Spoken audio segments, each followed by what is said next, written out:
ሰላም ሰላም ተወዳጆች እንዴት ናችሁ? ያማረ ጊዜ እያሳለፋችሁ እንደሆነ ተስፋ አደርጋለሁ። በተለይ ዩናይትድ አውሮፓ ቻምፒዮንስ ሊግ የገባበት ሳምንት ነው። በጣም ውብ ሳምንት ነው። ከቼልሲ ድል በኋላ በተከታታይ ብሬንትፎርድን ደግሞ ታሪካዊ ተቀናቃኛችን ሊቨርፑልን እንግዲህ ለጥፈነዋል ነው አይደል የምትሉት? አንዳንድ የእግር ኳስ ቤተሰብ አሸንፈናል ለማለት መሰለኝ ይህችን ቃል የምትጠቀሙት። ለማንኛውም ሳምንቱን በአማረ መልኩ ነው የምናሸንፈው እና በማሸነፋችን የምናሳልፈው እና ዜናዎቻችን ላይ አሁን ትኩረት እናደርጋለን። ስለ ጨዋታው አውርተናል ብዙ። ዛሬ ደግሞ ስለ ክለባችን ወቅታዊ ሁኔታዎች በተለይ የአሰልጣኛችንን ቆይታ ሁኔታ ከክለቡ ቁልፍ ተጫዋቾች ድጋፍ ስለማግኘቱ ካሪክ የወጣ ዜና አለ። እሱን እነግራችኋለን። ማቲያስ ኩኛ ትላንት ከብራዚል እግር ኳስ ፌዴሬሽን ጋር ዩናይትድ ስምምነት ፈጸመ ተብሎ የወጣውን መረጃ ራሱ በኢንስታግራም ገጹ ወጥቶ በነገራችሁ ላይ ያስተባብሎታል። ይህን ጉዳይ እንመለከታለን። ከዛ ውጪ ደግሞ የአማድ ዲያሎንም ነገር ዛሬ ጠቀስ እናደርጋታለን። ብዙ አንቆይበትም፣ ግን በትንሹ ከዝውውር ጋር ስሙ ተነስቷል። እንዲሁም አንዳንድ ነገሮች እናወራለን። የተለመዱ የዝውውር ዜናዎች አሉ። በነገራችን ላይ የቫንደቪን ዝውውርን በተመለከተ ዜና አለን። በተለይ ዛሬ የማኑኤል ኡጋርቴ ተተኪ ማን ይሆናሉ በሚል ሁለት አማካዮች ላይ በተለይ ትኩረት ተደርጓል። እነኚህ ሁለት አማካዮች የኡጋርቴ ምትክ የሚሆኑት ማናቸው? እሱን ልጠቁማችሁ እሞክራለሁ። ትልቁ ዜና ግን የሃሪኬን ስም ከዩናይትድ ጋር መነሳቱ ነው። ከዚህ በፊት ተረስቷል። ተጫዋቹ ወደ እንግሊዝ ሊመለስ እንደሚችል ዩናይትድ ደግሞ አጥቂ እንደሚፈልግ የምናምነው የዜና ምንጭ ዘ አትሌቲክ ዘግቦልናል እና ሃሪኬን ሙኒክን ለመልቀቅ እስከወሰነ ድረስ እና እንግሊዝ እስከመጣ ድረስ ወይም የሚመጣ እስከሆነ ድረስ ስሙ ከዩናይትድ ጋር መነሳቱ የተለመደ ነው እና ምን አዲስ ጉዳይ አለ የሚለውን በዚህ ተጫዋች ዝውውር ጉዳይ ላይም እንዲሁ ዜና ይዘናል፣ ተሰሙታላችሁ። ብቻ ከእናንተ የምንፈልገው የተለመደችዋን ፍቅራችሁን ብቻ ነው። ቪዲዮን ላይክ በማድረግ 600 ወይ 700 ላይክ ብትሰጡን እጅግ ደስ ይለናል። አብራችሁን እንድትቆዩ ጠይቃለሁ። ቤተሰቦች መልካም ቆይታ። በቅድሚያ የኢኤስፒኤንን ዜና ልንገራችሁ። ኢኤስፒኤን ትላንት በርካታ ማህበራዊ ድረገጽ ላይ በተለይ ተሰራጭቶ የሰማነው ዜና ነው እና የብራዚል እግር ኳስ ፌዴሬሽን እና የማንቸስተር ዩናይትድ ኃላፊዎች በመነጋገር ማቲያስ ኩኛን ለቀጣዮቹ 3 የፕሪሚየር ሊግ ቀሪ ጨዋታዎች ላይ እንዲያርፍ ወሰኑ እና በዚህ ጉዳይ ላይ ተስማሙ ነው የሚለው። ምክንያት ብሎ ሲያስቀምጥ ደግሞ የስፔን እንደዘገበው ከሆነ በዓለም ዋንጫ ላይ በሙሉ ጤነኝነት ሙሉ ፊት ሆኖ ተጫዋቹ የብራዚል ብሔራዊ ቡድንን እንዲያገለግል በሚል ታስቦ ያደረጉት ስምምነት ነው በሚል ነበር ዘገባውን ያወጣው። በጣም ይሄ ነንሴንስ የሆነ ዘገባ ነው። ምክንያቱም እንዳየሁት ሚዲያው ትልቅ ቢሆንም ግን ፍጹም ሊሆን እንደማይችል ገብቶኛል ዜናው። ይሄ ተጫዋች እንግዲህ ለማንቸስተር ዩናይትድ ምን ያህል አስፈላጊ ተጫዋች እንደሆነ ሁላችሁም ታውቃላችሁ። በተለይ በትልልቅ ጨዋታዎች ላይ ማቲያስ ኩኛ ይጠቅመናል። ለሊቨርፑል ጨዋታ መምጣቱ እንዲሁ መሰለፉ እዛ ጨዋታ ላይ ጎል ሊያስቆጥረን እንደሚችል ልዩነት ፈጣሪ እንደሆነ ቀደም ብለን የምናውቀው ነገር ነው እና የተወሰነ ችግር አለበት። ከዛ ጉዳቱ አገግሞ ነው በሊቨርፑል ጨዋታ ላይ የተሳተፈው። ተጫዋቹ ኦልሞስት 90 ደቂቃ ተጫውተዋል። ሊቨርፑል ላይ ጎል አስቆጥሯል እና ማንቸስተር ዩናይትድ የአውሮፓ ሻምፒዮንስ ሊግን ሴኪውር አድርጓል። ነገር ግን ይህን ዜና እንድጠራጠር ያደረገኝ ትልቁ ነገር ምንድን ነው? ዩናይትድ ከዚህ በኋላ የሚያደርጋቸው ጨዋታዎች በእንግሊዝ ፕሪሚየር ሊግ ዝም ብለው የመርሃ ግብር ማሟያ ጨዋታዎች አይደሉም። እነኝን ጨዋታዎች ማሸነፍ ዩናይትድ በእርግጥ አንድ ድል ብቻ ይበቋል። በነገራችሁ ላይ 3 ጨዋታዎች አሉት። ከ3ቱ ጨዋታዎች አንዱን ካሸነፈ በሊጉ የደረጃ ሰንጠረዥ 3ኛ ሆኖ መጨረሱን ያረጋግጣል። ቤተሰቦች 3ኛ ሆኖ መጨረሱን እንግዲህ ሲቲ ካልተሸነፈ ነው ማለት ነው። ሁሉንም ጨዋታዎች ሲቲ ያሸነፈ ብለን ብናስብ እንጂ ሲቲ ላይም የመድረስ እድል ዩናይትድ ይኖረዋል። ትላንት በተለይ ሲቲዎች ነጥብ መጣላቸውን ተከትሎ ማለት ነው። ማንቸስተር ዩናይትድ በፕሪሚየር ሊጉ 3ኛ ሆኖ ማጠናቀቅና 4ኛ ወይ 5ኛ ሆኖ ማጠናቀቅ ትልቅ የገቢ ልዩነት ያመጣለታል። ሰው የዘነጋው ምናልባት የብራዚል እግር ኳስ ፌዴሬሽን ቢሆን ያልተረዳው ትልቁ ነገር ዩናይትድ ለደረጃ የሚጫወትበት ትልቅ ምክንያት እንዳለው አላወቁም። ምክንያቱም 4ኛ 5ኛ ሆናችሁ ስታጠናቅቁና 3ኛ ሆናችሁ ስታጠናቅቁ በተለይ የሚሰጣችሁ የሊጉ የደረጃ ሰንጠረዥ ፕራይዝ ብለን የምንጠራው ሽልማት አትሊስት በትንሹ ነው ብላችሁ ቤተሰቦች ከ5 እስከ 10 ሚሊዮን ፓውንድ ልዩነት ይኖረዋል። ይሄ ደግሞ ለዩናይትድ ምን ያህል ጠቀሜታ እንዳለው በተለይ ዝውውርን በተመለከተ ይሄ በቀጥታ የሚገባ ገንዘብ ነው፣ ወደፊት የሚገኝ ተብሎ ምናምን አይደለም የሚሰላው። በቀጥታ ለዩናይትድ በቀጣይ ሲዘን ካዝና ውስጥ የሚገባ ገቢ ነው። ስለዚህ ትንሽ ብትሆን የሚሊየን ፓውንድ 10ም ትሁን 5 ሚሊዮን ፓውንድ ለክለቡ የሚያመጣው ጠቀሜታ የታወቀ አይመስለኝም እና በዚህ ምክንያት እንደው ስጠብቅ ነበር ዜናውን ለእናንተ ላደርሳችሁ አልፈለኩም። ግን ደግሞ ማቲያስ ኩኛ ወጣና በኢንስታግራም ገጹ ላይ ይህንን ዜና መሰረት በማድረግ ዋት ሲል ለተጫዋቹ ምንድን ነው የምታወሩት በሚል የስፔን ብራዚልን ዘገባ በዚህ መልኩ ማቲያስ ኩኛ ሪያክት አደረገበትና አስተባበለው ማለት ነው። እና ፍጹም ሊሆን የማይችል ነው ይሄ አንፕሮፌሽናል የሆነ ነገር ነው። ደሞዝ የሚከፍለው ማንቸስተር ዩናይትድ ነው ተጫዋቹን ገና ለገና ለብራዚል ብሔራዊ ቡድን ተጫዋቹ እንዳይጎዳ በሚል እና ዩናይትድ ኦልሬዲ ሻምፒዮንስ ሊግ ስለተሳተፈ ስላረጋገጠ ብቻ ማቲያስ ኩኛን የሚያስቀምጥበት ምንም ምክንያት የለውም። ተጫዋቹም ቢሆን በዚህ ጉዳይ ላይ እሺ የሚል አይመስለኝም። ለማንኛውም ተስተባብሏል። ሌላው ዩናይትድ አሁን ቅድም እንዳልኳችሁ ቤተሰቦች በሊጉ የደረጃ ሰንጠረዥ ላይ እንደው ሶስተኛ ሆኖ ማጠናቀቁን ለማረጋገጥ 3 ነጥቦች ብቻ ያስፈልጉታል። ከሶስቱ ጨዋታዎች ቀጣይ ሰንደርላንድን ብናሸንፍ ሶስተኛ ሆነን ማጠናቀቅ እንችላለን። ስለዚህ የሰርድ ፖዚሽን አሁንም ቢሆን ለዩናይትድ እኔ እንደ አውሮፓ ሻምፒዮንስ ሊጉ የተረጋገጠ አድርጌ ነው የምቆጥረው ወይም ማስበው። ዩናይትድ ከሰንደርላንድ በኋላ አትሊስት ቢያንስ የኖቲንግሃም ፎረስት ጨዋታ አለው። ይህንን ጨዋታ ማሸነፍ ይችላል። ሁሉንም ጨዋታ ማሸነፍ ይችላል። ዩናይትድ አቅም አለው አውቃለሁ። ግን ደግሞ የሰንደርላንድ እና የኖቲንግሃም ፎረስትን በማሸነፍ ማይክል ካሪክ ለተከታታይ 5 ጨዋታዎች የማሸነፍ እና ያ ፀጉሬን አላቆረጥም ያለውን ሰው ፀጉር እንዲቆረጥ አንድ ማድረግ፣ ሁለተኛ ደግሞ በተለይ የኖቲንግሃሙ ጨዋታ በኦልትራፎርድ የሚደረግ ነው። ይሄ ጨዋታ በጣም ደማቅ እንደሚሆን እኔ በግሌ እጠብቃለሁ። የመጨረሻ የዚህ ሲዘን የኦልትራፎርድ ጨዋታችን ነው።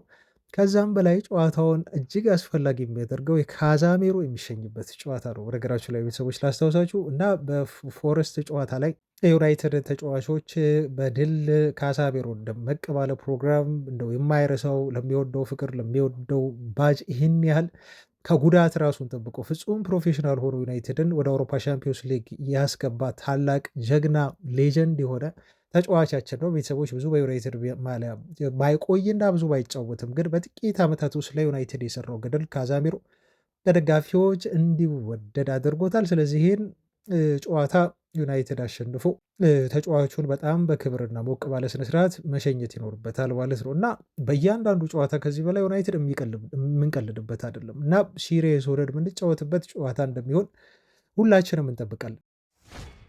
ትልቁ ግን ዩናይትድ ከዚህ ሁሉ ነገር ያሳካው ትልቁ ስኬት አሁን በአውሮፓ ሻምፒዮንስ ሊግ ድልድል ላይ ትልቅ ክለብ ማግኘቱን ማረጋገጡ ነው። በፖት 2 ወይም 3 ላይ ዩናይትድ እንደሚደለደል ይጠበቃል። ምክንያቱም ያለፉትን ጥቂት ዓመታት በአውሮፓ ሻምፒዮንስ ሊግ ቡድኑ እየተሳተፈ ስላልነበረ በፖት 2 ላይ እንዲወድቅ ያደርገዋል። ፖት 1 ላይ ዩናይትድ የሚታሰብ አይደለም ወይ ፖት 2 ወይ ፖት 3 ላይ ነው የሚሳተፈው።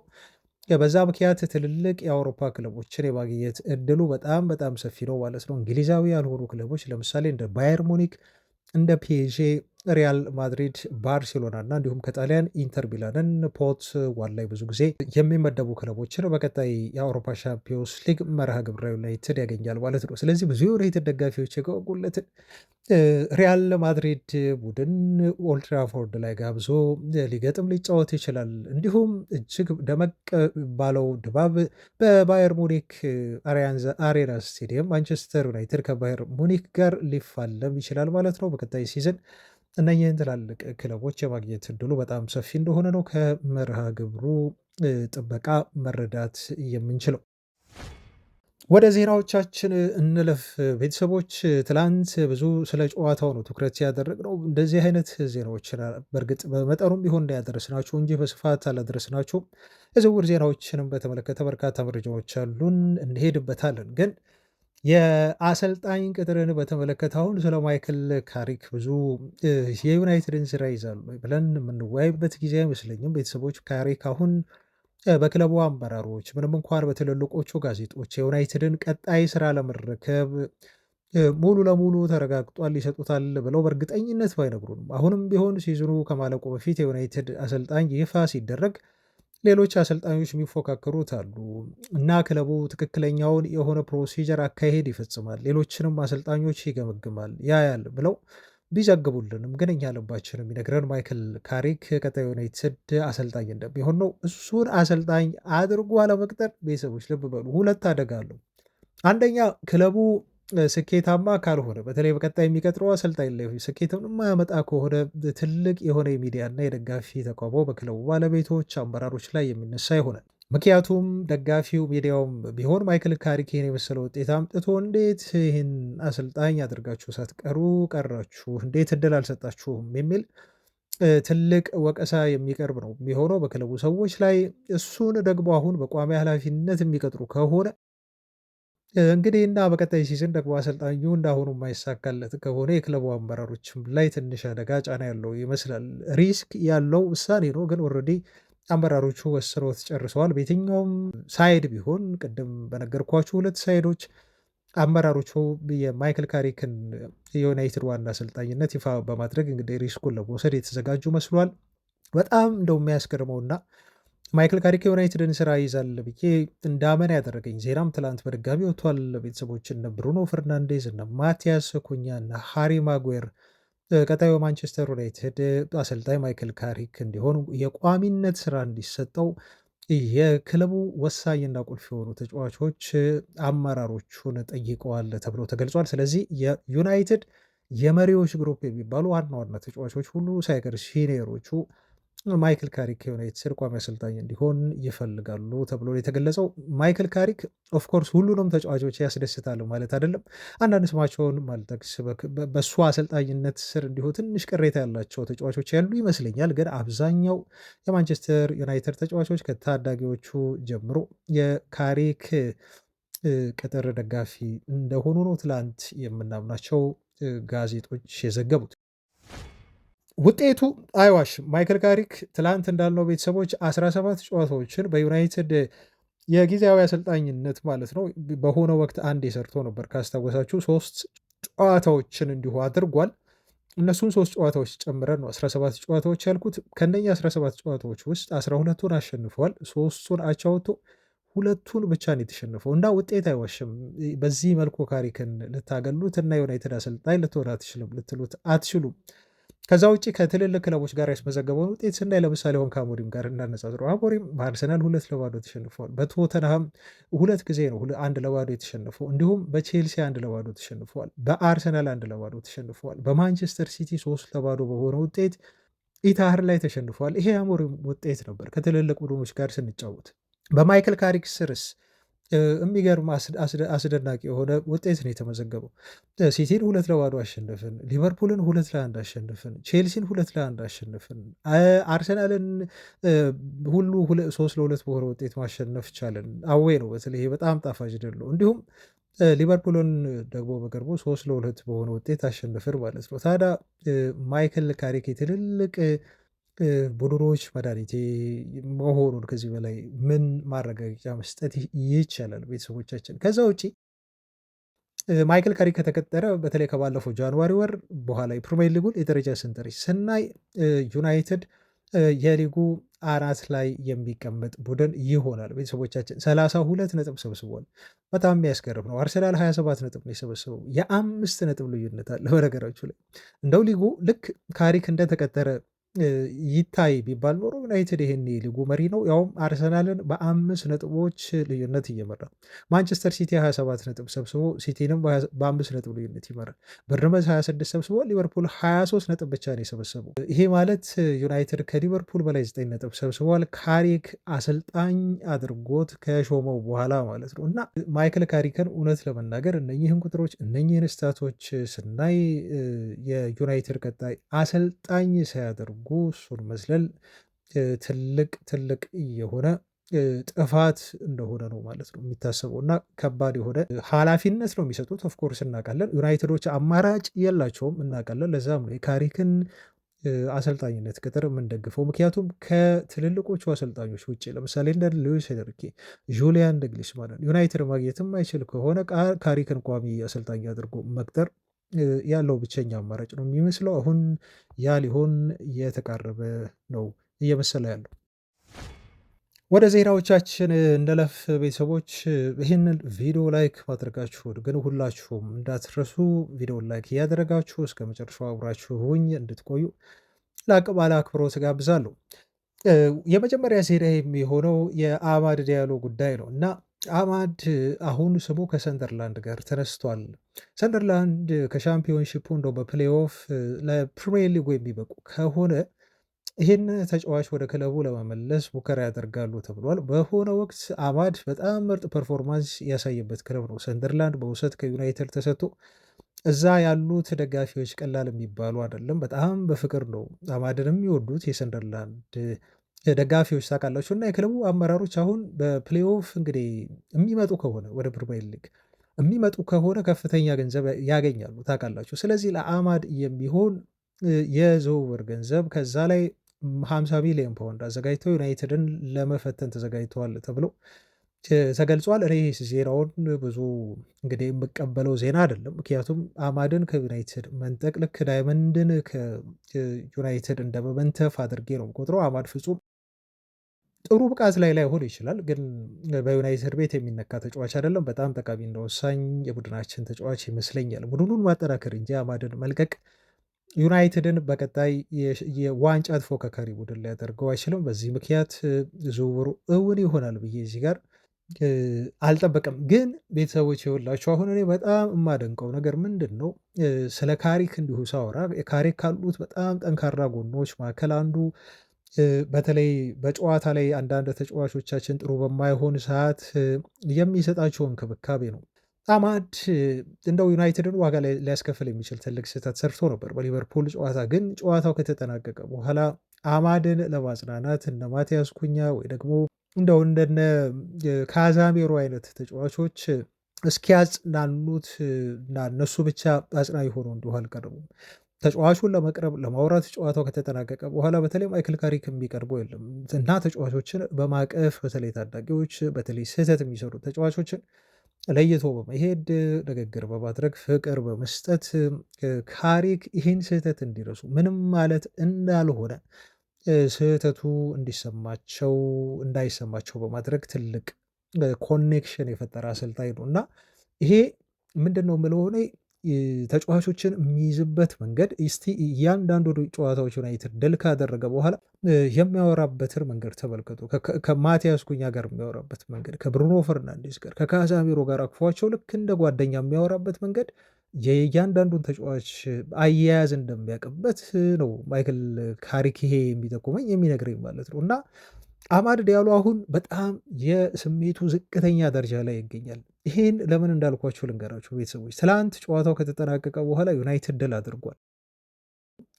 ለኮቢ ሜኖ ምስጋና ይግባና ምናልባት ኮቢ ሜኖ ይችን ጎል ባያስቆጥር ወይ ደግሞ ምናልባት ሊቨርፑል ጨዋታውን አሸንፎ ቢሆን ኖሮ አማድ ምን ያህል ሊጎዳ ሊሰማው እንደሚችል እኔ ትናንት በወጣው ቪዲዮ ነው እየተመለከትኩት እና ያ ጨዋታ ካለቀ በኋላ ዩናይትድ አሸንፏል። አማድ በጣም ዘና ማለት አለበት። የሰራውን ስህተት ኳሱን መስጠቱ ለዞቦስ ላይ ስህተት ሆኖ ሳለ ተጫዋቹ መርሳት አለበት። ግን ከስቴዲየም ሲወጣ ቪዲዮ እያየው ነበር። በጣም ተከፍቷል። ትልቅ ስህተት እንደሰራ ሰው ተጸጽቶ ፊቱ ላይ የሆነ ጭፍገግ ያለ ስሜት ነበር ከኦልድ በዚህ ፊት የወጣው ማለት ነው።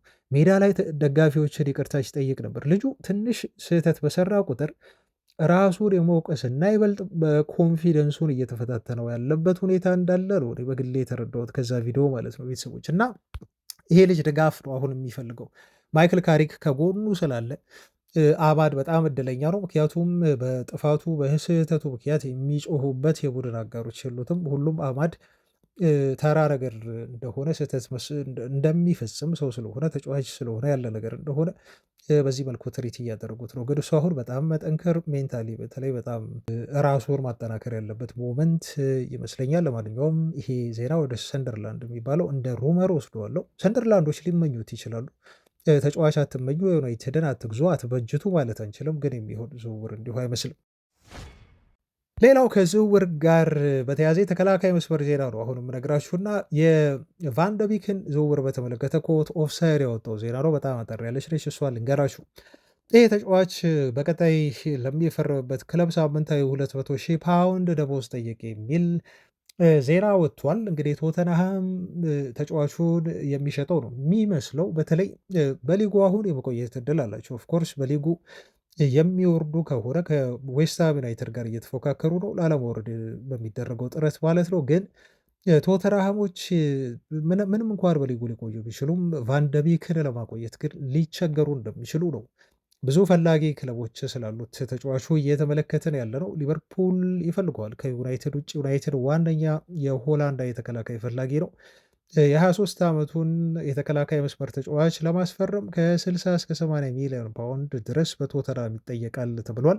ተጫዋቹም ቢሆን ሳምንታዊ 200 ሺህ ፓውንድ ደሞዝ ለቀጣይ ለሚፈርምባቸው ክለቦች ለደሞዙ እንደሚፈልግ ነው ትላንት ሪፖርቶች የወጡት። ዩናይትድ ይሄን ተጫዋች አጥብቆ ይፈልገዋል። እንደ ዘ አትሌቲክ ጋዜጣ ሁሉ ሳይቀሩ ቫንደቢን የማንቸስተር ዩናይትድ የተከላካይ መስመር የግዢ ሊስት ውስጥ ያለ ተጫዋች ነው ተብሏል። እድሜው ተጫዋቹ እንዲሁም ወደ ዩናይትድ ቢመጣ 200 ሺህ ፓውንድ ይከፈለዋል ተብሎ አይጠበቅም። ግን ወደ 150 ሺህ ፓውንድ በሚጠጋ ሳምንታዊ ደሞዝ በዩናይትድ የደሞዝ እርከን ስር ያለ ተጫዋች ነው። ለዩናይትድ ዝውውሩን ትንሽ አስቸጋሪ ሊያደርግ የሚችለው ቶተናሞች የሚጠይቁት የዝውውር ገንዘብ ነው። ያም ሆኖ ግን ዩናይትድ ይህን ልጅ አሁንም አጥብቆ ይፈልገዋል። ከሊቨርፑል ጋር ሊያስፈርመው ይፎካከራል ተብሎ ነው በኮት ኦፍሳይድ የተዘገበው።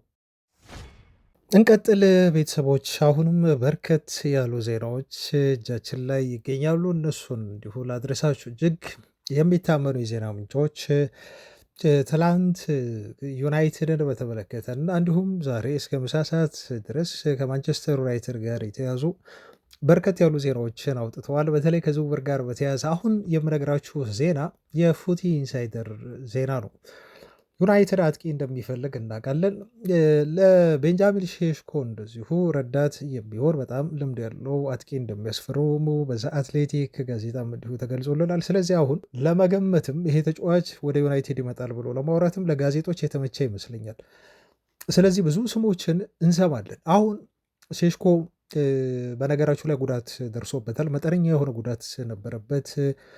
በባለፈው የሊቨርፑል ጨዋታ ላይ ደግሞ አላስታውስም፣ አንድ የሊቨርፑል ተከላካይ ስሙን አስቀምጡልኝ ገፍትሮት በጣም ነበር የገፈተረው ኮናቴ መሰለኝ እና ኤክሰሲቭ የሆነ ፎርስ ተጠቅሞ የገፈተረው። ግን ያው ከኳስ ጋር ስለነበር አብረው የገፋው እንደ ፋውል አልታየም። ግን ተጫዋቹን ከእግር ኳስ ሜዳው ቅጥር ውጭ ሁሉ አውጥቶት ማለት ነው። ቅጥር ግቢው ሳይሆን ከሜዳው አውጥቶት እስከ ቦርዱ ላይ ሁሉ ለጥፎት ትንሽ ህመሙን አባብሶበታል እና ለዛ ነው የቀይሮ ያስወጣው ማይክል ካሪክ ያው ለጥንቃቄ ሲባል እና ተጫዋቹ ቀጣይ ጨዋታ ላይ ይሰለፍ አይሰለፍ ግን የተባለ ነገር የለም። ከባድ የሆነ ጉዳት እንዳልሆነ እንጠብቃለን። ቀጣይ ጨዋታ ላይ ሊያመልጠው ይችላል። በተለይ የሰንደርላንድ ጨዋታ ጉዳቱ እንዳይብስበት በሚል ግን ቤንጃሚን ሼሽኮን የሚያግዘው ረዳት የሚሆነው ጥሩ የሆነ ጨራሽ አጥቂ ዩናይትድ ለማስፈረም ገበያ ላይ እንደወጣ እየተነገረን ይገኛል እና ዩናይትድ ስሙ የተነሳው አሁንም ከሃሪኬን ጋር ነው። ሰር ጂም ራትክሊፍ ከዚህ በፊት ሰምታችኋል።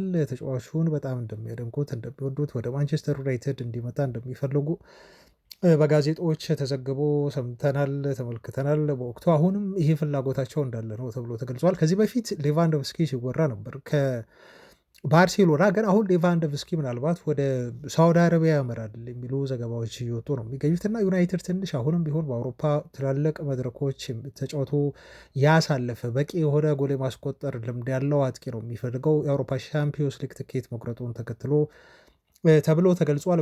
ዝውውሩን ምናልባት ቀለል ሊያደርግ የሚችለው ነገር ደግሞ እስከ 60 ሚሊዮን ዩሮ በማይበልጥ ገንዘብ ሊያስፈርመው ዩናይትድ ይችላል ተብሏል። ምክንያቱም አንድ ትልቅ ክለብ ከመጣ እና ሃሪኬን ይህንን ትልቅ ክለብ ለመቀበል ዝግጁ የሚሆን ከሆነ ውል ማፍረሻ ተቀምጧል። ያን ውል ማፍረሻ አፍርሶ ሃሪኬንን ማስፈረም ይችላል ማለት ነው። በእንግሊዝ ደግሞ ተጫዋቹ የሚመጣ ከሆነ የምንጊዜም የእንግሊዝ ከፍተኛ ጎል አስቆጣሪ ሪከርድ ሊሰብር የሚችልበት እድል አለ እና አይ ቲንክ ወደ 40 ምናምን ጎሎች ነው የቀሩት ይህን ሪከርድ ለመስፈር ከአለን ሺረር ጋር። በቅርቡ አለን ሺረር በዚህ ጉዳይ ላይ ተጠይቆ ሃሪኬን ባይመጣ ይሻላል፣ እዛው ባየር ሙኒክ እንዳማረበት እዛው በስኬቱ ተንቆጥቁጦ ቢቀጥል ይሻላል እና ኮንትራቱን ማደስ እዛው ሙኒክ ቤት መቆየት አለበት ሲል አስተያየት ከሰጠ በኋላ ብዙዎች ሪከርዱን እንዳይሰብርበት በሚል የሰጠው አስተያየት ነው ብለው ቀልደውበታል። ለማንኛውም ሃሪኬን አሁንም ቢሆን የእንግሊዝ የምንጊዜም ከፍተኛ ጎል አስቆጣሪን ሪከርድ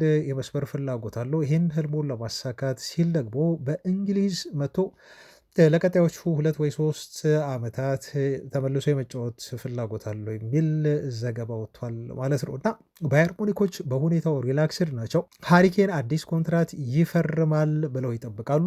ግን ዩናይትዶች ተጫዋቹን ለማስፈረም ሊመለከቱት እንደሚችሉ ነው እየተዘገበ የሚገኘው። በተለይ ሃሪኬን ከሙኒክ ለመልቀቅ ፈቃደኛም ቢሆን ከሆነና ተጫዋቹ ከወሰነ ዩናይትዶች ወደ ኦልትራፎርድ ያመጡታል ተብሎ ተገልጿል። 3 ምክንያት አላቸው ሃሪኬንን ለማምጣት። አንደኛ ሃሪኬን የአለን ሺረርን እንደው ሪከርድን ለመስበር ወደ ማንቸስተር ዩናይትድ የመምጣት ፍላጎት ስላለው ሙቹዋል ፍላጎት ይሆናል ማለት ነው። ዩናይትድ ይፈልገዋል፣ እሱም ወደ ሊጉ መምጣት ይፈልጋል። ይሄ አንዱ ነው። ሌላው ደግሞ ሃሪኬን በእንግሊዝ ያላሳካው ትልቁ ነገር ለተጫዋቹ ምክንያት ሊሆነው የሚችለው የእንግሊዝ ፕሪሚየር ሊግን ዋንጫ ማንሳት ይሆናል። ይሄን ለማሳካት ደግሞ ቡድኑን በደንብ እየገነባ ያለው በቀጣዮቹ 1 ወይ 2 ዓመታት ላይ የሊጉን ዋንጫ ለማንሳት ጥሩ መንገድና ጉዞ ላይ የሚገኘው ዩናይትድ ጥሩ አማራጭ ሊሆነው ይችላል ተብሎም ነው እየተገለጸ ያለው። ደግሞ የቤንጃሚን ሼሽኮ ጥሩ ሜንተር ይሆናል። ብዙ ነገሮችን ለቤንጃሚን ሼሽኮ ሊያስተምረው ይችላል እና ወደ ተወለደበት እንግሊዝ መመለስ እና እንደው በደንብ ኮኔክትድ የሆነበት ሊግ ውስጥ በደጋሚ ጎል አስቆጥሮ ሪከርድ ሰብሮ ክብሮችን ማግኘት ሃሪኬን ትኩረት የሚሰጠውና ወደ እንግሊዝ እንዲመጣ ሊጋብዘው የሚችል ነገር ነው ተብሎም ተገልጿል። የቴሌግራፍን ፉትቦል ዘገባ ደግሞ እንመልከት። በነገራችን ላይ ቤተሰቦች የሮጀርስ የዩናይትድ ዝውውር ፍላጎት በቀላል የሚታይ አይደለም፣ ሩመርም አይደለም። በጣም ጠንከር ያለ የዝውውር ፍላጎት እንዳላቸው የምናምናቸው ጋዜጠኞች ነው የዘገቡት። አሁንም የማንቸስተር ዩናይትድ ሰዎች በሞርጋን ሮጀርስ ላይ ያላቸው ፍላጎት ጠንከር ያለ እንደሆነና ስቲል ከተጫዋቹ ወኪሎች ጋር በተጫዋቹ ዝውውር ዙሪያ አሁንም ቢሆን በጣም በቅርበት ሆነው እየተከታተሉት ያለ ነገር እንደሆነ እየዘገቡልን ነው የሚገኙት ማለት ነው። እና ዩናይትዶች ትኩረት ያደረጉበት ይሄን ልጅ በ2 ምክንያት ነው። አንደኛ የሌፍት ፍላንክ ላይ መጫወት ይችላል ልጁ፣ የግራ የአጥቂ ክፍሉን ይዞ መጫወት ይችላል። ሁለተኛ ትልቁ የፈለጉት ምክንያት ማለት ነው እንግዲህ እንግሊዛውያን ከሆኑ ምናልባት ብሩኖ ፈርናንዴስ በቀጣዮቹ 2-3 ዓመታት ከዩናይትድ ቤት ከለቀቀ በኋላ የእሱን ቦታ በትክክል ሊተኩ ይችላሉ ብለው ካሰቧቸው ተጫዋቾች መካከል አንዱ ይሄ እንግሊዛዊ ሮጀርስ ነው። ሌላኛው ደግሞ በቼልሲ ቤት የሚገኘው ኮል ፓልመር ነው። ታውቃላችሁ። ግን አሁን ይበልጥ ወደ ሮጀርስ ዩናይትዶች ያደሉ ይመስላል። አንደኛ ከሚለጠፍባቸው የዋጋ ተመን አንጻር ሞርጋን ሮጀርስ ቢያንስ በ80 ሚሊዮን ፓውንድ እየተጠየቀበት ያለ ነው። ነገር ግን ኮል ፓልመር በቼልሲ ቤት እስከ 150 ሚሊዮን ፓውንድ ይጠየቅበታል። ከዛ ውጭ ደግሞ ሮጀርስ በሁለቱም ቦታዎች ላይ በብቃት የመጫወት ፖቴንሻል ስላለው ትክክለኛ ብሩኖ ፈርናንዴዝ ተተኪ ይሆናል ብለው ያሰቡት ተጫዋች ነው ተብሎ ተገልጿል። በዚህ ክረምት ላይ ተጫዋቹን ይፈልጉታል ኦፍኮርስ፣ ምክንያቱም የግራ ክንፍ አጥቂ ተጫዋች ስለሚፈልጉ ዩናይትዶች ተጫዋቹን ለማስፈረም ጥረት ማድረጋቸው አይቀርም፣ ቪላዎች ተጫዋቹን ለመሸጥ ፈቃደኛ እስከሆኑ ድረስ። ካልሆነም እስከ ቀጣይ ክረምት ድረስ በአስቶን ቪላ ቤት የሚቆይና ክለቡን ማይለቅ ከሆነ ዩናይትዶች ብሩኖ ፈርናንዴስ የረዥም ጊዜ ተተኪ አድርገው ወደ ኦልትራፎርድ ሊያመጡት ይፈልጋሉ ብሏል ተአማኝ የሆነው ቴሌግራፍ ፉትቦል። ወደ አማካይ ዝውውር ዜናዎቻችን እንለፍ። የፒተር ሽማይክልን አስተያየት በቅድሚያ ላቅርብላችሁ። የቀድሞ የዩናይትድ ሌጀንድ ግብ ጠባቂ የሆነው በዩናይትድ ታሪክ ውስጥ በተለይ በሰር አሌክስ ፈርጉሰን ዘመን በርካታ ድሎችን ከክለቡ ጋር ክብሮችን እንዲሁ አንስቶ የሚገኘው ግብ ጠባቂ ሌጀንዳችን ፒተር ሽማይክል ዩናይትድ ግራኒት ዣካን ማስፈረም አለበት በአማካይ ክፍል ላይ ሲል በአንድ ፖድካስት ላይ ቀርቦ የሰጠው አስተያየት መነጋገሪያ ሆኗል። ጋዜጦችም ተቀባብለውታል። እንደዚህ ያለ አስተያየቱን ሲሰጥ ምናልባት የምንፈልገው የአማካይ ስፍራ ተጫዋች ልክ የአማካይ ሃሪኬን መሆን የሚችል የአማካይ ሃሪ ማጉዌርን መሆን የሚችልልን ተጫዋች ነው ሲል ገልጾታል ማለት ነው። እንግዲህ በተከላካይ መስመር ዩናይትድ በጣም ልምድ ያለው ተጫዋች አለው፣ እሱም ሃሪ ማጉዌር ነው እንደምታውቁት። አማካይ ቦታ ላይ ደግሞ ብሩኖ ፈርናንዴስ ትልቅ የሆነ ሊደርሺፕ ኳሊቲ ያለው። ስለዚህ ሌላ በዩናይትድ ቡድን ውስጥ ሌላ ትልቅ ሊደርሺፕ ሊያመጣ የሚችል ቡድኑን ሊያነሳሳ የሚችል ትልቅ ኃላፊነት የሚሰማው ለማሊያና ለቡድኑ ሊታገልና በደንብ ሊጋደል የሚችል ተጫዋች ግራኒት ዣካ ነው እና ማንቸስተር ዩናይትድ ይህን ተጫዋች ከሰንደርላንድ ለማምጣትና ሌላ ኤክስፔሪንስ ያለው የፕሪሚየር ሊግ የበቃ ልምድ ያለው ሌላ ኢነርጂ መጨመር የሚችል የአማካይ ስፍራ ተጫዋች ያስፈርማል ዣካን የሚያመጣ ከሆነ በሚል ነው ክለቡ ዣካን እንዲያስፈርመው ጥሪ ያቀረበው። በነገራችን ላይ ከዚህ በፊት ተናግሬዋለሁ። ዣካን ሰንደርላንዶች ከማስፈረማቸው በፊት ሳውዛምተኖች ሰንደርላንዶች ከማስፈረማቸው በፊት ዩናይትድ ተጫዋቹን ማምጣት አለበት ብዬ ከዚህ በፊት ተናግሬያለሁኝ ቤተሰቦች። ምክንያቱም በጣም በጣም ጥሩ የሆነ የአማካይ ስፍራ ተጫዋች ነው። ተጫዋቹን በጥቂት ገንዘብ ነው ደግሞ ልናስፈርመው የምንችለው። ስለዚህ ዩናይትድ ምናልባት ግራኒት ዣካን ከሰንደርላንድ ቀድሞ አስፈርሞት ቢሆን ኖሮ ከዚህ በተሻለ በፕሪሚየር ሊጉ የደረጃ ሰንጠረዥ መድረስ እንችል ነበር ብዬ ነው በግሌ የማስበው። አሁንም ቢሆን ዩናይትድ 3 አማካይ ያመጣል። አሁን ቀጣይ ዜና እነግራችኋለሁ። አይታወቅም የዝውውር መስኮቱ ላይ ዩናይትድ ምን እንደሚገጥመው። ስለዚህ ዣካን ፈልጎ ለሰንደርላንድ ጥያቄ የሚያቀርብ ከሆነ እንደተባለው በ20 ሚሊዮን ፓውንድ በቀላሉ ሊያገኘው የሚችለው ተጫዋች ነው። ስለዚህ እኔ ዞሮ ዞሮ የፒተር ሽማይክል አስተያየት ደጋፊ ነኝ። ዣካ ቢመጣ አይከፋኝም። የእናንተን ሀሳብ ባላቅም ቤተሰቦች። እሱ ግን እንደዚህ አስተያየቱን ሰጥቷል። ወደ ሌሎች ዜናዎች ስናልፍ የዩናይትድ አጠቃላይ አማካይ ስፍራ ባጀት ትላንት ይፋ ሆኗል። ዩናይትድ እንደ ክሪስ ዌለር ዴይሊ ሜል ጋዜጣ ጸሐፊ ከሆነ አማካይ ክፍሉን ብቻ ለማጠናከር በቀጣይ የዝውውር መስኮት ሊጠቀመው የሚችለውን ከ180 እስከ 200 ሚሊዮን ዩሮ ባጀት በጅቷል ብሎናል። በዚህ ገንዘብ እስከ 3 ተጫዋቾችን ለማስፈረም ነው ክለቡ አቅዶ እየተንቀሳቀሰ የሚገኘው ተብሏል። ምናልባት በትልልቅ ገንዘብ 2 አማካዮችን ያመጣል። ከዛ በሚተርፈው ገንዘብ ደግሞ ክለቡ አንድ እንደው ሽፋን ሊሆን የሚችል ተጫዋች ለመጨመር ነው። አማካይ ቦታ ላይ ቢያንስ ከ2 እስከ 3 ተጫዋቾችን ለማስፈረም ይሄን ባጀት ይዞ ወደ ገበያው የሚሳተፈው የሚል ዘገባ ነው የወጣው። ኦፕሽን ተብለው የተጠቀሱ ተጫዋቾች የተለመዱት ናቸው። ኤሌት አንደርሰን አንደኛው ነው። ካርሎስ ባሊባ ሌላኛው ነው። እንዲሁም አደም ዋርተን አሁንም ሊስት ውስጥ ይገኛል ተብሏል። ምንም እንኳን ከኮቢ ሜኖ ጋር ጨዋቱ ይመሳሰላል ተብሎ ከዚህ በፊት ቢስተባበልም አሁንም ግን ከሊስት ውስጥ ተጫዋቹ ስሙ አልተፋቀም። ሳንድሮ ቶናሊ ሌላኛው ዩናይትድ የሚፈልገው አማካይ ነው። እንዲሁም ኦሪሊያ ሸዋሜኒ ከሪያል ማድሪድ እንዲሁ ይፈለጋል። ሌላው ከማኑኤል ኡጋርቴ ጋር በተያዘ እንዲሁ ለሱ ምትክ ይሆናሉ ተብሎ የተያዙ ተጫዋቾችም ስማቸው አለ። ለምሳሌ ማቲያስ ፈርናንዴዝ አለ፣ አሌክስ ስኮት ከበርንመዝ አለ፣ ማቲያስ ፈርናንዴዝ ከዌስትሃም ነው። እንዲሁም ታይለር አዳምስ እዛው በርንመዝ የሚጫወት ተጫዋች ነው። እነኝም ተጫዋቾች ለኡጋርቴ ምትክ ተብለው በክለቡ ዝርዝር ውስጥ የተያዙ ናቸው። ከዛ ውጭ ለስኳድ ማሟያነት በሚል ደግሞ ለምሳሌ ሚድልስቦሮ ተጫዋች ሃክኔ የሚባል ልጅ አለ። 1 ዓመት ቀሪ ኮንትራት ብቻ የቀረው ተጫዋች ነው። በጥቂት ገንዘብ ሊያመጡት የሚችሉ ነው። ቅድም እንደው ፒተር ሽማይክል እንደጠቆመውም ከሆነ ግራኒት ዣካ ይገኛል። ከዛ ሼ ቻርልስ የሚባልም ተጫዋች አለ።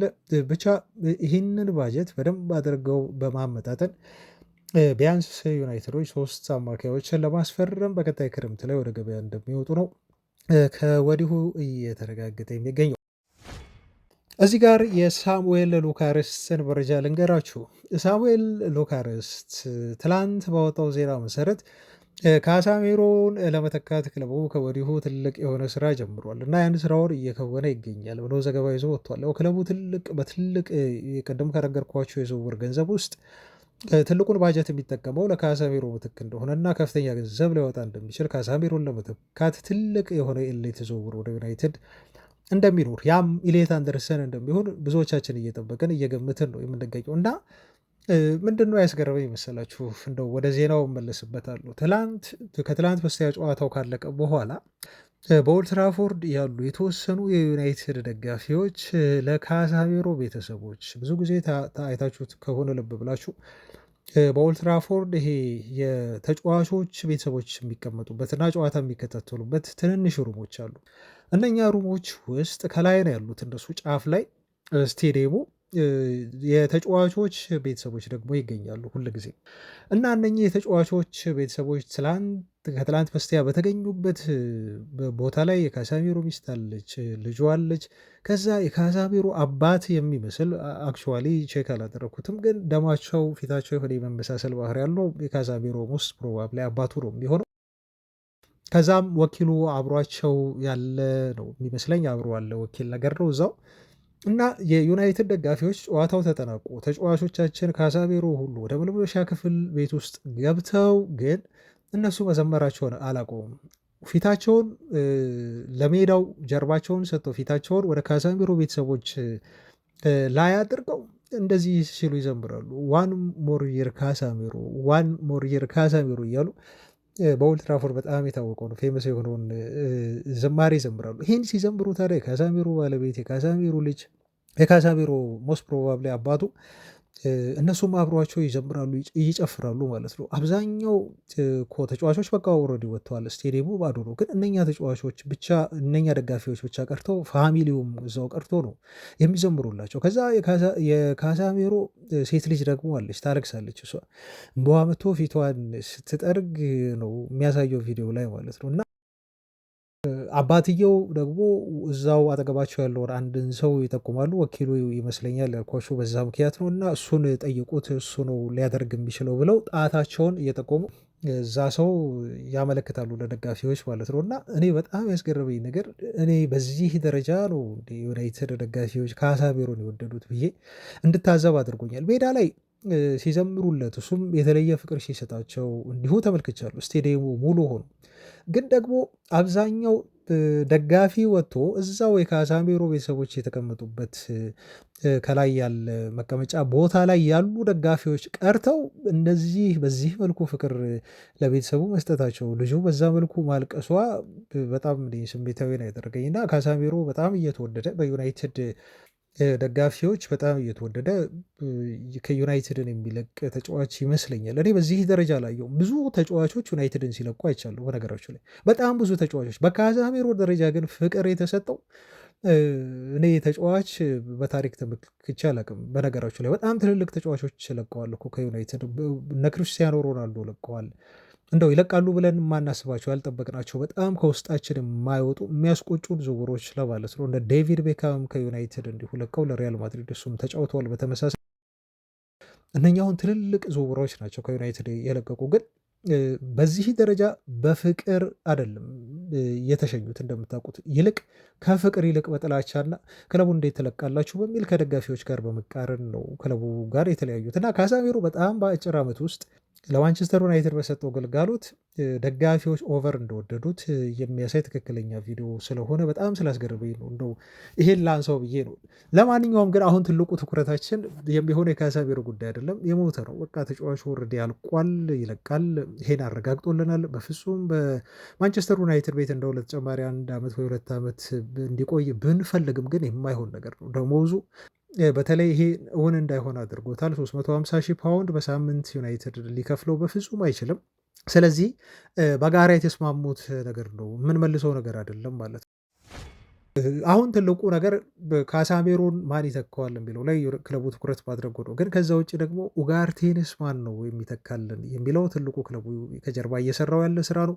በተለይ ኡጋርቴን ለመተካት እና እንደው ከክለቡ እንዲወጣ ለማድረግ ክለቡ በሳይለንት ነው ብዙ ስራዎችን እየሰራ ነው ተብሎ የሚገለጸው። እስከ 25 ሚሊዮን ዩሮ ይፈልጋሉ ተብሏል። ኡጋርቴን ለመሸጥ በጣም ትንሽ ገንዘብ ነው። እንደው እሱን ካስፈርሙበት ከፒኤስጂ ገንዘብ በግማሽ ባነሰ ነው ለመሸጥ ዩናይትዶች ፈቅደው የሚገኙት ተብሏል። ይህም ምን ያህል ቁርጠኛ እንደሆኑ ተጫዋቹ እንዲለቅ እንደወሰኑ ማሳያ ተደርጎ ተወስዷል እና ከሱ የሚያገኟትን ያችን ገንዘብ ጨምረውባት በሱ ቦታ ላይ አማካዮችን ለማስፈረም ጥረት እያደረጉ እንደሆነና የኡጋርቴ ከዩናይትድ መልቀቅ ከዚህ በፊት ፋብሪሶ ሮማኖ እንዳረጋገጠው 100% የተረጋገጠ እንደሆነ ዩናይትድ ላይሸጠውም ይችላል እኮ። በእርግጥ ብዙ ፈላጊዎች አሉት። ላይሸጠው ይችላል ስላችሁ እንደው ገዢ አግኝቶ በጣም ተስማምተው የሚሉትን የሚጠይቁትን ገንዘብ ከፍለው ክለቦች ላይወስዱ የሚችሉበት እድል አለ። ግን ደግሞ ይሄን ማድረግ ካልቻሉ ተጫዋቹን አያቆዩትም። በውሰትም ቢሆን ልክ ራሽፎርድ ላይ እንዳደረጉት ተጫዋቹን በውሰት ወደ ሌላ ክለብ ተሰጥቶ እንዲጫወት ለማድረግ እና ውጪ ለመቀነስ ዩናይትዶች ስለወሰኑ ነው ይሄ ልጅ ከዩናይትድ 100% ይለቃል ብሎም ፋብሪሶ ሮማኖ እየዘገበልን ማለት ነው። ስለዚህ በውሰትም ይሁን በቋሚ ሽያጭም ይሁን ማኑኤል ኡጋርቴ ከዩናይትድ ጋር አይቆይም፣ የተረጋገጠ ነው፣ ይለቃል ማለት ነው። ምክንያቱም ለፒኤስአር ሩሉም ለዩናይትድ ጠቃሚ ስለሚሆን እሱን ከደሞዝ ቢል ላይ ማንሳት ወሳኝ ይሆናል ለዩናይትድ ቀጣይ ስራ። ማን ይተካዋል ይሄን ተጫዋች ለሚለው ደግሞ በጣም የሚያስገርሙ ዜናዎች ነው የወጡት። ቤተሰቦቻችን እነማን ናቸው ማኑኤል ኡጋርቴን ለመተካት በማንቸስተር ዩናይትድ እቅድ ሊስት ውስጥ ዝርዝር ውስጥ የተያዙ አማካዮች የሚለውን ደግሞ አሁን ቀጣይ የምነግራችሁ ነው የሚሆነው። የመጨረሻ የዜናችን አካል ይሆናል። አሁንም አብራችሁኝ ቆዩ ቤተሰቦች። ድጋፍ ደግሞ አይለኝ፣ ሁልጊዜም ቢሆን ማበረታታት፣ ላይክ ማድረግ እንዲሁም ኮሜንትና አስተያየት መስጠት ትልቅ ኢነርጂ ነው የሚሰጠው ቤተሰቦቻችን። ስለዚህ አንድ ነገር አድርጎ አትርሱ። አሁንም አብራችሁኝ ቆዩ። ከኡጋርቴ ዝውውር ጋር በተያያዘ ሁለት ምትኮቹን ነው አሁንም ማነሳላችሁ። ተጫዋቹ ከለቀቀ አይቀር ዩናይትዶች ሁለት አማካዮችን ወደ ኦልድ ትራፎርድ ለማምጣት እየሰሩ ነው ተብሎ በተለይ አንዱ ትንሽ ገፋ እያለ የመጣ ዝውውር ይመስለኛል። አሁን እሱን ልንገራችሁ። የመጀመሪያው ያ ፖርቹጋላዊ የዌስትሃም ዩናይትድ ተጫዋች ነው እና ይሄ የዌስትሃም ዩናይትድ ተጫዋች የዩናይትድ ዝውውር ሆኖ ሊስት ውስጥ እንዳለ ሊስት ቢ ውስጥ ነው እሱ የሚገኘው። ስለዚህ በርካታ የምናምናቸው የዜና ምንጮች ፖርቹጋላዊ አማካይ ስፍራ ተጫዋች በተለይ ዌስትሃም ዩናይትዶች ከፕሪሚየር ሊጉ ቢወርዱ ከሆነ ዩናይትዶች በቀላሉ ሊፈጽሙት የሚችሉት ዝውውር ነው ብለው ማቲያስ ፈርናንዴዝን ጠቅሰውታል ማለት ነው እና ቴሌግራፍ ጋዜጣን የዘገበው በነገራችሁ ላይ ከዛ ውጭ ደግሞ እነ ሳሙኤል ሉካረስ ሁሉ ሳይቀር ጠቅሰውታል። የዩናይትድ ፍላጎት ሲሪየስ ነው። 21 ዓመቱ ነው ልጁ። ከፖርቱጋል ብሔራዊ ቡድን ጋር ወደ ዓለም ዋንጫ እንደሚሄድ የተረጋገጠ በልፋቱ ሜዳ ላይ በመታተሩ የሚታወቅ የዌስትሃም ዩናይትድ የአማካይ ስፍራ ተጫዋች ነው። ራሱ ብሩኖ ፈርናንዴዝም ቢሆን ማቲያስ ፈርናንዴዝ ወደ ኦልድ ትራፎርድ እንዲመጣ እንደሚፈልግ ድጋፉን እንደሰጠው በተደጋጋሚ ጊዜ ተገልጿል እና ዌስትሃም ይሽጠው እንጂ ልጁ ወደ ዩናይትድ የመምጣት ችግር የለበትም። ሙሉ ለሙሉ ፈቃደኛ ነው። አራይ ብሎ የሚየው በጣም የሚያደንቀው እና ከእሱ ጋር መጫወት እንደው መታደል ነው ብሎ ሁሌም ቢሆን የሚሞካሸው ብሩኖ ፈርናንዴዝ የለበሰውን ማሊያ መልበስ ምናልባትም ወደፊት የእሱን ቦታ ተክቶ በዩናይትድ ቤት መጫወት ለማቲያስ ፈርናንዴዝ ከህልምም በላይ ነው የሚሆነው እና ዩናይትዶች አጥብቀው ነው ይህን ተጫዋች የሚከታተሉት ተብሎ ተገልጿል። አንዱ ይሄ ነው የቴሌግራፍ ጋዜጣ ዘገባ ነው። በሌላ በኩል ደግሞ እነ ኒኮ ሺራ የተባሉ ጋዜጠኞች አንድን ተጫዋች ከወደ ጣሊያን ያነሳሉ። ይሄ ተጫዋች የአትላንታው ተጫዋች አንደርሰን ነው እና አንደርሰንን ዩናይትዶች ሲፈልጉት አሁን ለመጀመሪያ አይደለም። ከዚህ በፊት ከአንዴም ሁለት ጊዜ በዝውውር መስኮቱ ሌላ ያስፈረሙት እንቅስቃሴ አድርገው ግን አትላንታዎች በወቅቱ በመኩራታቸው ምክንያት ለተጫዋቹ ዝውውር ትልቅ ገንዘብ በመጠየቃቸው ምክንያት ዝውውሩ ሳይሳካ ቀረ። አሁን ግን ኮንትራቱ ሊያልቅ ሆነ። አትላንታዎች ምን ይሁኑ ቤተሰቦች ነፍስ ውጪ ነፍስ ግቢ ሆነ። ምክንያቱም አዲስ ኮንትራት እንደማይፈርም አስረግጦ ነግሯቸዋል። ያለው ኮንትራት ደግሞ ኦልሞስት ሊያበቃ ሊጠናቀቅ ነው ማለት ነው። ስለዚህ አሁን አትላንታዎች ናቸው ተጫዋቹን ግዙን ውሰዱልን ብለው ክለቦችን እየጠየቁ የሚገኙት ማለት ነው እና ከልጁ ጋር ለመስማማት ለመለያየት ቆርጠው ወስነዋል። አማራጭም የላቸውም። ተጫዋቹ ከዚህ በፊት ነግሬያቸዋለሁ ቤተሰቦች ከአትሌቲኮ ማድሪድ ጋር ከስምምነት ደርሶ ነበር በግል ምክንያቱም የአትሌቲኮ ማድሪድ ጥያቄ ትንሽ በጣም ገፋ ያለ ነው። ዩናይትዶች በብዙ ነገሮች እርግጠኛ አልነበሩም። ከየትኛውም ክለብ በላይ ተጫዋቹን ለማስፈረም አትሌቲኮ ማድሪድ ገፍቶ የሄደ ቡድን ቢሆንም እና በግል ቢያስማማውም ግን ሁለቱ ክለቦች ደግሞ በተጫዋቹ የዝውውር ዋጋ መስማማት አልቻሉም እና ይሄ ክፍተት ተፈጠረ። አሁን ይህን ክፍተት የተመለከተው ዩናይትድ በአጋጣሚውን የመጠቀሚያ ትክክለኛው ጊዜ እንደሆነ አስቧል። ምክንያቱም አትላንታዎች እስከ 35 ሚሊዮን ዩሮ ቢቀርብላቸው ይሸጡታል እየተባለ ነው። ትንሽ እንደው ካስወደዱ ለክርክርም ሲባል እስከ 45 ሚሊዮን ዩሮ ድረስ ሊገፉት ይችላሉ የመሸጫውን ዋጋ ተብሎ ተገልጿል። እንግዲህ አትሌቲኮ ማድሪዶች ይህን ገንዘብ ነው አልከፍልም ብለው ያሉት ማለት ነው። ከዛ ዩናይትድ መጣ። ብዙ ዘገባዎች እንደሚጠቁሙት ከሆነ አሁን ኢቨን ማንቸስተር ዩናይትድ ከአትሌቲኮ ማድሪድ በላይ ደሞዝ ሊከፍለው ለተጫዋቹ ተስማምቷል ተብሎ ተገልጿል። ዩናይትዶች ለተጫዋቹ ሳምንታዊ 75,000 ፓውንድ ደሞዝ ሊሰጡት መስማማታቸውን ነው ከወደ ጣሊያን የወጡ ዘገባዎች እየጠቆሙ ነው የሚገኙት። ስለዚህ ብራዚላዊ አማካይ ከአትሌቲኮ ማድሪድ በላይ ደሞዝ ለመክፈል ዩናይትዶች ተስማምተዋል ማለት ነው። አንድ ይሄ በጣም ጥሩ ተስፋ የሚያሰጥ ዘገባ ነው። ቤተሰቦች ዩናይትድ አፎርድ ያደርገዋል ማለት ነው በደሞዝ። ከዛ ውጪ ደግሞ ለተጫዋቹ ዝውውር የሚሆን ገንዘብ 35 ሚሊዮን ዩሮ ወይም እስከ 45 ሚሊዮን ዩሮ ለመክፈል ዩናይትድ ፈቃደኛ የሆነ ቡድን ነው እና ከአትሌቲኮ ማድሪድ በተሻለ አሁን ዩናይትድ ደሞዝ ለተጫዋቹ የማቅረብ እድል አለው። አውሮፓ ቻምፒዮንስ ሊግ ተሳትፎን አግኝተዋል። ገንዘብ አለ በዩናይትድ ቤት። ከዛ ውጪ ደግሞ ለዝውውር የሚጠየቅበትን ገንዘብም ቢሆን ለአትላንታ የመስጠት ችግር የለበትም እና በሁለቱም መንገድ የዚህን ተጫዋች የዩናይትድ ዝውውር ማንቸስተር ዩናይትድ በደንብ አድርጎ እየመራውና የፋይናንስ አቅም ያለው ቡድን እንደሆነ ነው ማለት ነው። ከወደ ጣሊያን እንደነ ማቴዎ ሞሬቶ የተባሉ ጋዜጠኞች ይህን ዘገባ ያወጡ የሚገኙት ማለት ነው። ስለዚህ የኡጋርቴ ምትኮች አሁን ቢያንስ ሁለቱ መሆናቸው ተለይቷል። በዚህ መልኩ ዜናዎች አድርሰናቸዋል። ሌሎች ተጫዋቾችም አሉ፣ ከበርነመዝም አሉ ሁለት አማካዮች ቅድም እንደነገርኳችሁ። ከዛ ውጭ ደግሞ ከወልቭስም የሚፈልጉት ሌላ ብራዚላዊ አማካይ እንዲሁ ይገኛል። ፕላን ቢ ውስጥ ካሉ ሊስት ውስጥ ካሉ አማካዮች መካከል ይሄ ተጫዋች ኤደርሰን አንደኛው ነው። ወደ ማንቸስተር ዩናይትድ የመምጣትም እድል አለው የተባለው ሌላኛው ብራዚላዊ ኤደርሰን። ቤተሰቦች ይህን ይመስላል ለዛሬ ያስኩላችሁ ዜና። በርካታ ዜናዎችን እንዳቀረብኩላችሁ ተስፋ አደርጋለሁ። ፋሚሊዎች ግን አያልቅም። ስለ ዩናይትድ ብዙ ነገር ብናወራ እንደው አስቤዛዎች ባያሁን ራሱ የአንድ ሰዓት ዜና መስራት ይችላሉ። እናንተ ግን ያው ታውቃላችሁ ብዙ ጊዜ አሰልቺ እንዳይሆን እናንተም ስራ አላችሁ፣ ጊዜያችሁን ሰጥታችሁ ነው የምታደምጡት። አይ ቲንክ አሁን ራሱ ረዝሞ ሊሆን ይችላል በሚል ነው እዚህ ላይ ይብቃ ነው የምለው። ቤተሰቦች ነገ ደግሞ ስንመለስ እንግዲህ ጥሩ ጥሩ የተባሉ ዜናዎችን ደግሞ እንዲሁ እየመረጥን ወደ እናንተ ማድረሳችንን እንቀጥላለን ማለት ነው። አብራችሁኝ ስለሆናችሁ ከልብ አመሰግናለሁ ቤተሰቦች። ነገ እንገናኛለን። ሰላም ሁኑ ባይ